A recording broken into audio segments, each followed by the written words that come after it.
Om Swastiastu. Kami dari kelompok 2 akan mempresentasikan hasil diskusi kami tentang pelapisan masyarakat feodal, Jepang, dan kolonial Belanda. Sebelum itu, perkenalkan, nama saya Nilosa Satyani, nomor absen 28. Yang pertama adalah pelapisan masyarakat feodal. Sistem feodal atau disebut juga sebagai feodalisme adalah sistem yang merujuk pada kondisi sosial, ekonomi, dan politik selama awal abad pertengahan di Eropa Barat. Sistem feodal dapat dibagi menjadi 3 tingkatan kelas sosial. Kelas atas yaitu raja, ialah pemilik tanah atau orang yang memiliki wilayah kekuasaan. Kelas menengah yaitu kaum bangsawan, merupakan orang yang memberikan jasa kepada raja, yang umumnya dalam bentuk dukungan militer.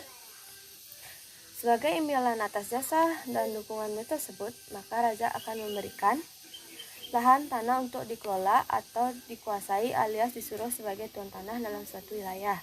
Tingkat bawah yaitu penggarap tanah atau petani, kalangan bawah yang menjaga lahan pertanian dengan status setengah budak. Hasil uang tanah yang diberikan kepada raja, tuan tanah, dan penguasa juga berbeda. Raja akan mendapatkan 1/4 dari hasil pekerjaan si tuan tanah, sedangkan tuan tanah mendapat 3/4. Lantas, dari mana hak pekerja? Terserah tuan tanah ingin memberikan upah berapa untuk pekerjaannya. Hal ini dianggap terlalu buruk untuk pekerjaan. Dalam sistem ekonomi feudalisme, raja adalah satu-satunya orang yang bisa melakukan kepemimpinan atau pemegang kekuasaan tertinggi. Cara yang dilakukan oleh raja untuk menyuruh rakyatnya tunduk adalah dengan membuat kebijaksanaan autokratis. Yang dimaksud dengan autokratis adalah kekuasaan yang menunjukkan bahwa semua hukum dan undang-undang harus sesuai dengan keinginan sang raja. Banyak sekali masyarakat yang mau tidak mau harus tunduk kepada sang raja karena tidak bisa melakukan apapun sesuai dengan keinginan sendiri. Pemerintah ini disebut juga dengan pemerintahan monarki absolut. Perkenalkan, nama saya Nila Winariani, nomor absen 29. Jadi di sini saya akan menjelaskan pelapisan masyarakat pada masa penjajahan kolonial Belanda. Pada masa penjajahan kolonial Belanda di Indonesia, mereka membentuk 3 tingkatan kelas sosial yang berada di tingkat paling atas, yaitu golongan Eropa. Golongan Eropa termasuk di dalamnya adalah orang Belanda, Inggris, dan Eropa lainnya. Orang Jepang juga dimasukkan dalam golongan ini oleh pemerintah penjajah meski bukan orang Eropa, karena pengaruh kuat kekaisaran Jepang waktu mereka memiliki hak politik besar dari status diistimewakannya oleh hukum jumlah mereka di antara penduduk Belanda sekitar 2% atau sekitar 2.000% jiwa. Dan yang berada di tingkat menengah adalah orang timur asing atau disebut juga dengan Brems Oosterlingen atau Voorijk Orientals. Kasta ini adalah orang Hindia Belanda keturunan Cina, Arab, dan India yang merupakan golongan pendatang.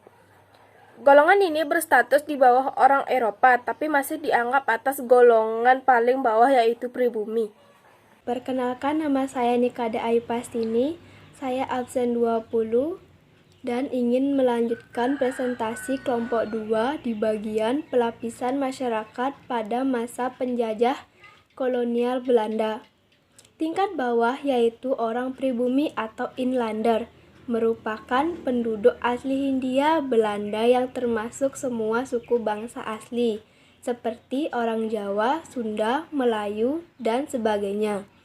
Golongan ini dibatasi sekali secara hukum, misalnya tidak sekolah di sekolah khusus Eropa atau menduduki jabatan tertentu. Hanya orang pribumi dari kalangan bangsawan atau ningrat yang derajatnya tinggi oleh orang Eropa dan boleh sekolah hingga tinggi. Ketiga golongan ini hidup dipisah, mereka sekolah di tempat yang berbeda, mendapat penghormatan berbeda, dan menghadapi proses hukum berbeda. Adanya pembagian tingkatan kelas sosial seperti itu menjadikan masyarakat pribumi sebagai pemilik tanah, bangsanya ditindas dan diperlakukan tidak manusiawi oleh pihak kolonial Belanda. Juga selalu merugikan masyarakat pribumi demi mendapatkan kekayaan yang berlimpah. Perkenalkan, nama saya Nita Dewi. Di sini saya akan menjelaskan tentang lapisan masyarakat pada masa penjajahan Jepang. Lapisan masyarakat pada masa penjajahan Jepang terdiri dari 3 tingkatan, yaitu golongan Jepang, Indonesia asli, Indo-Eropa, dan Cina. Tingkat atas yaitu orang Jepang merupakan golongan penguasa pada saat itu. Mereka menduduki lapisan tertinggi dalam stratifikasi sosial masyarakat. Dan tingkat menengah adalah orang Indonesia yang menempati strata tengah. Mereka diberi posisi pekerjaan yang sebelumnya hanya dapat diduduki oleh golongan Eropa dan Indonesia. Eropa pada masa penjajahan Belanda.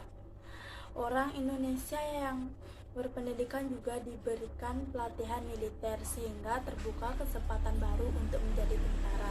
Lapisan terendah yaitu golongan Indo-Eropa dan Cina yang merupakan lapisan terendah.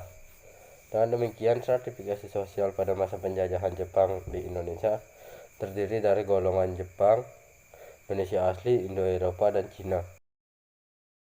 Nama Igede Wiranata, nomor absen 3. Kesimpulannya adalah pelapisan masyarakat feodal Jepang dalam kolonial Belanda sama-sama memiliki tingkatan kelas sosial. Timbulnya sistem pelapisan dalam masyarakat ini disebabkan oleh adanya sistem penilaian atau penghargaan terhadap berbagai hal dalam masyarakat tersebut. Kriteria yang biasanya dipakai untuk menggolongkan anggota-anggota masyarakat dalam lapisan-lapisan kelas sosial yaitu kekayaan, kekuasaan, kehormatan, ilmu pengetahuan, dan keturunan.